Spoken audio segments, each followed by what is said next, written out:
नमस्कार, KP news के Karnataka bulletin में आपका स्वागत है। मैं हूं अश्विनी आपके साथ। चलिए शुरू करते हैं आज के खबरों का सिलसिला। उससे पहले एक नजर आज के मुख्य समाचारों पर। 14 दिसंबर को राष्ट्रीय लोक अदालत में 1423 मामलों का हल। कोलार के कांग्रेस विधायक कुतूर मंजुनाथ के खिलाफ कार्यवाही करने की मांग। अगर दावे झूठे हैं तो भाजपा ने मणिपुरी के खिलाफ कार्यवाही क्यों नहीं की, प्रियंक खड़गे ने पूछा। कर्नाटका में 46% प्रसव सिजेरियन से होते हैं, नई योजना जल्द ही लागू होगी, दिनेश गुंडूराव ने कहा। कर्नाटका उच्च न्यायालय ने राज्य भाजपा अध्यक्ष विजेंद्र के खिलाफ धन शोधन मामले में एफआईआर खारिज की। मातृ मृत्यु सरकार मेडिकल माफिया के चुंगल में फंस गई है, कर्नाटका विधानसभा में विपक्ष के नेता आरशु।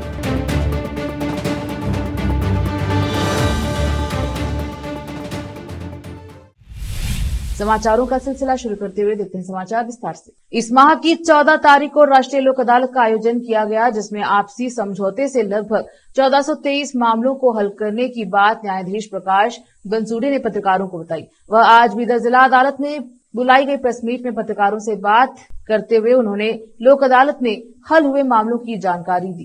कैमरामैन पुपराज का कवरेज।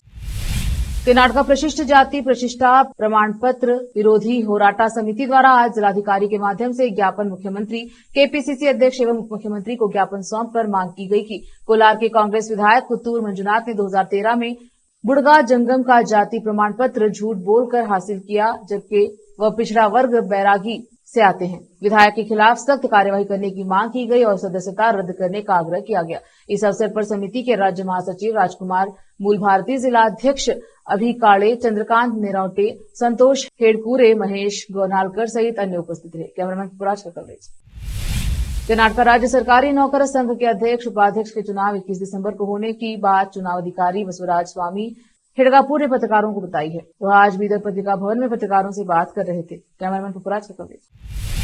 दलित रक्षण होराटा समिति भीमवादी रणधीर पड़े का बीदर शहर में जिला युवा घटक सहित अन्य इकाई के पदाधिकारी की नियुक्ति समिति के संस्थापक प्रकाश हड़ीकेड़े के मार्गदर्शन में शहर के एक निजी होटल में एक कार्यक्रम आयोजित की गई। बीदर जिला युवा घटक के राज्याध्यक्ष के रूप में नीलकंठ एल भेंडे, जिला अध्यक्ष संजू कुमार उज्जैनी, जिला महिला घटक के अध्यक्ष संदान बेनकनल्ली, बीदर तालुका अध्यक्ष राजू बुगनूरे, जिला कार्मिक घटक के अध्यक्ष के रूप में स्वामीदास राजगिरा को नियुक्त किया गया। इस अवसर पर सभी की नियुक्ति कर उन्हें सम्मानित किया गया। इस अवसर पर अतिथि के रूप में कर्नाटका स्वाभिमान निर्माण सेना के अध्यक्ष स्वामीदास केम्पानूर मौजूद रहे। कैमरामैन महेश का कवरेज। रोकते हैं समाचारों का सिलसिला, लेते हैं छोटा सा ब्रेक। हिंदुस्तान के हर कोने में हम हैं मौजूद। 24 घंटे हालात पर गहरी नजर, खबरों से जुड़े चुपते सवालात और आपको दिखाता है धार्मिक, सामाजिक, राजनीतिक, लोकल और इंटरनेशनल न्यूज की सबसे बेहतर कवरेज, जो आपको रखती है हर पल बाखबर।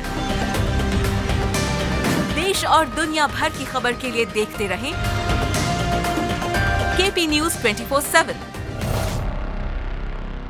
ನಮಸ್ತೆ, ನನ್ನ ಹೆಸರು ಅಶ್ವಿನಿ. ನಾವು ಮಹಾರಾಷ್ಟ್ರದಿಂದ ಬಂದಿದ್ದೆವು. ನಮ್ಮ ಮದುವೆಯಾಗಿ 14 ವರ್ಷ ಆಯಿತು, ಮಕ್ಕಳಾಗಿರಲಿಲ್ಲ.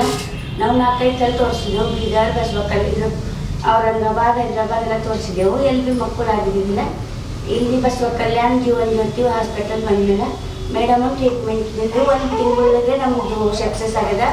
ಐದು ಟ್ರೀಟ್ಮೆಂಟ್ ನಮ್ಮ ಮಗ ಹೊಟ್ಟಾನ. ಈಗ ಮಗನಿಗೆ 1 ತಿಂಗಳಾಯಿತು.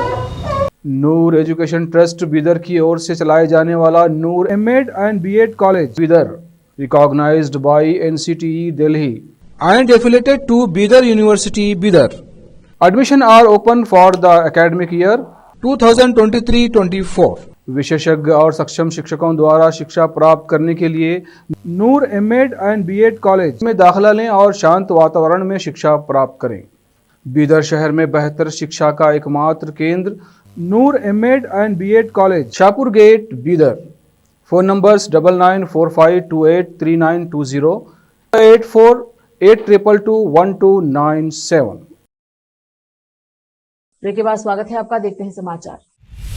आरडीपीआर मंत्री प्रियांक खरगे ने भाजपा नेताओं से सवाल किया है कि यदि उनका यह आरोप झूठा है कि भाजपा के प्रदेश अध्यक्ष विजेंद्र ने वक्फ संपत्ति अतिक्रमण पर पूर्व की रिपोर्ट को छुपाने के लिए उन्हें रिश्वत की पेशकश की थी, तो पिछली सरकार ने कर्नाटक अल्पसंख्यक आयोग के पूर्व अध्यक्ष अनवर मणिप्पाड़ी के खिलाफ कार्यवाही क्यों नहीं की। खरगे ने वक्फ मुद्दे पर कांग्रेस के खिलाफ कथित रूप से अनावश्यक दावे करने के लिए भाजपा पर निशाना साधा और कहा कि भाजपा वक्फ संपत्तियों के बारे में गलत सूचना फैला रही है। भाजपा नेता विधानसभा को गलत जानकारी दे रही है कि अगर आरटीसी में नाम दर्ज किए गए तो ऐसी सभी जमीनें हड़प ली जाएंगी। सोशल मीडिया पर वक्फ मुद्दे पर एक भ्रामक जानकारी बेंगलुरु दक्षिण के सांसद ने साझा की थी, जिसे बाद में हटा दिया गया। उन्होंने दावा किया कि राज्य में इस मुद्दे पर अनावश्यक रूप से भ्रम पैदा किया जा रहा है। राज्य में सिजेरियन प्रसव की संख्या में वृद्धि के लिए निजी अस्पतालों को जिम्मेदार ठहराते हुए स्वास्थ्य एवं परिवार कल्याण मंत्री दिनेश गुंडूराव ने सोमवार को विधान परिषद को बताया कि राज्य सरकार ऐसे प्रसवों पर अंकुश लगाने के लिए अगले महीने एक समर्पित कार्यक्रम की घोषणा करेगी। एमएलसी जगदेव गुट्टेदार के एक सवाल का जवाब देते हुए मंत्री ने सदन को बताया कि राज्य में सिजेरियन डिलीवरी में वृद्धि हुई है, जो कुल डिलीवरी का 46% है। मंत्री ने कहा, निजी अस्पतालों में 61% सिजेरियन डिलीवरी होती हैं, जबकि सरकारी अस्पतालों में 36% डिलीवरी होती है। अनावश्यक सिजेरियन प्रसव को रोकने की आवश्यकता पर बल देते हुए मंत्री ने सदन को बताया कि विभाग एक अलग कार्यक्रम का योजना बना रहा है, जिसे जनवरी में शुरू किया जाएगा। मंत्री ने कहा, कुछ निजी अस्पताल 80 से 90% मामलों में केवल पैसे कमाने के उद्देश्य से सिजेरियन प्रसव कराते हैं और यह सामान्य प्रसव की तुलना में आसान होता है।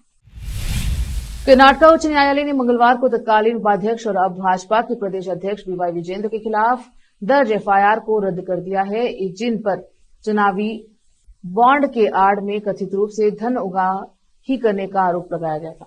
केंद्रीय वित्त मंत्री निर्मला सीतारामन इस मामले में अन्य लोगों के साथ सह आरोपी हैं। अदालत ने 30 सितंबर को इस मामले से संबंधित केंद्रीय वित्त मंत्री के खिलाफ जांच पर रोक लगा दी थी।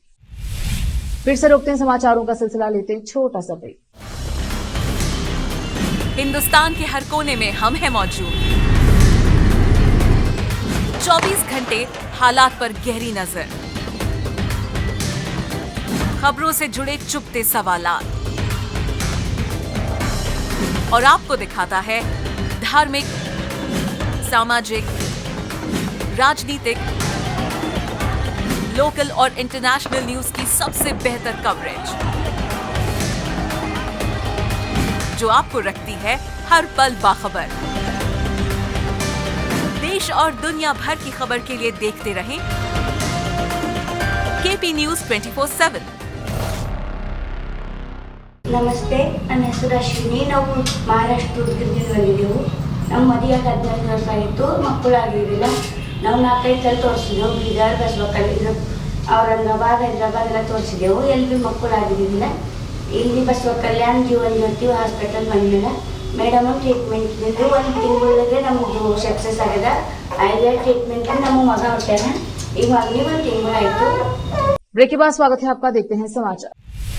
कर्नाटक में विपक्ष के नेता आर अशोक ने मंगलवार को राज्य में बढ़ती मातृ मृत्यु पर निशाना साधते हुए आरोप लगाया कि कांग्रेस सरकार मेडिकल माफिया के चुंगल में फंस गई है। अशोक ने विधानसभा में सरकार पर हमला किया, जहां उन्होंने बेलारी और राज्य के अन्य हिस्सों में मातृ मृत्यु पर चर्चा के लिए स्थगन प्रस्ताव पेश करने की मांग की। स्पीकर यूटी खादर ने स्थगन प्रस्ताव के नोटिस को खारिज करते हुए विपक्ष को आश्वासन दिया कि वह इस विषय पर एक अलग नियम के तहत चर्चा की अनुमति देंगे। खादर ने यह भी कहा कि विपक्ष के नोटिस में प्रशासनिक विफलता का सबूत नहीं है। अशोक ने दावा किया, राज्य में घटिया दवाओं की वजह से सैकड़ों लोग मर रहे हैं। उन्होंने कहा, मरीजों को एक्सपायर हो चुकी दवाएं भी दी जा रही हैं, गर्भवती महिलाओं मर रही हैं। यह सरकार मेडिकल माफिया के चुंगल में फंसी हुई है। पूर्व एमएलसी गो मधुसूदन ने कहा है कि कुछ कांग्रेस मंत्री, विधायक और नेता मुख्य वक्फ मुद्दे से लोगों का ध्यान हटाने की कोशिश कर रहे हैं। उन्होंने आरोप लगाया कि भाजपा के प्रदेश अध्यक्ष बीवाई विजेंद्र ने पूर्व अल्पसंख्यक आयोग के अध्यक्ष अनवर मणिप्पाड़ी को रिश्वत देने की कोशिश की। मैसूर में एक मीडिया सम्मेलन को संबोधित करते हुए मधुसूदन, जो 2013 से 15 तक विधान विशेषाधिकार समिति के अध्यक्ष थे, ने सूचना प्रौद्योगिकी और जैव प्रौद्योगिकी की मंत्री प्रियांक खरगे और मुख्यमंत्री सिद्धरामैया द्वारा लगाए गए आरोपों को साल का सबसे बड़ा मजाक बताया, जिसमें उन्होंने कहा था, विजेंद्र ने वक्फ बोर्ड संपत्ति अतिक्रमण मुद्दे पर चुप रहने के लिए भाजपा के सहयोग मणिप्पाड़ी को 150 करोड़ रुपए की पेशकश की। उधर कर्नाटक का प्रतिनिधित्व करने वाले विधायकों ने सोमवार को विधानसभा में भावुक अपील की कि सरकार को उनके क्षेत्र की उपेक्षा नहीं करनी चाहिए। उनमें से एक ने आगाह किया कि निरंतर भेदभाव से राज्य की मांग पुनर्जीवित हो सकती है। उत्तर कर्नाटक पर आयोजित विशेष चर्चा के दौरान कम से कम 9 विधायकों ने उत्तर कर्नाटक की समस्याओं के बारे में बात की, जिसकी अनुमति विधानसभा अध्यक्ष यूटी खादर ने दी। तेरदाल से भाजपा विधायक सिद्धू सावदी ने कहा, अगर आप अपर कृष्णा परियोजना से जुड़ी समस्याओं का समाधान नहीं करते हैं तो उत्तर कर्नाटक के लिए अलग राज्य की मांग उठेगी। उत्तर कर्नाटक के साथ भेदभाव न करे। सावदी ने क्षेत्र के बुनकरों की समस्याओं के बारे में भी बात की। उन्होंने कहा, सरकार को अंबानी या बॉम्बे डाइंग को टेंडर देने के बजाय हमारे बुनकरों से स्कूल यूनिफॉर्म तैयार करवानी चाहिए।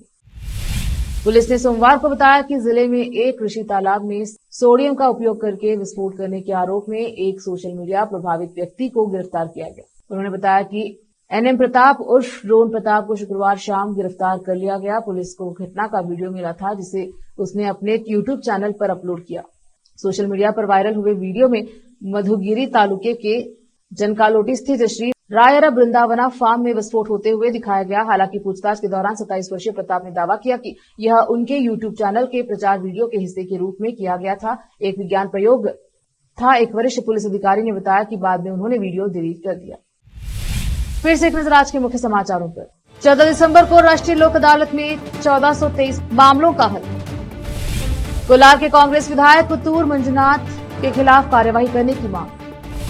अगर दावे झूठे हैं तो भाजपा ने मणिपर्डी के खिलाफ कार्यवाही क्यों नहीं की, प्रियांक खरगे ने पूछा। कर्नाटक में 46% प्रसव सिजेरियन से होते हैं, नई योजना जल्द ही लागू होगी, दिनेश गुंडूराव ने कहा। कर्नाटक उच्च न्यायालय ने राज्य भाजपा अध्यक्ष विजेंद्र के खिलाफ धन शोधन मामले में एफआईआर खारिज की। मातृ मृत्यु सरकार मेडिकल माफिया के चुंगल में फंस गई है। कर्नाटक विधानसभा में विपक्ष के नेता अशोक।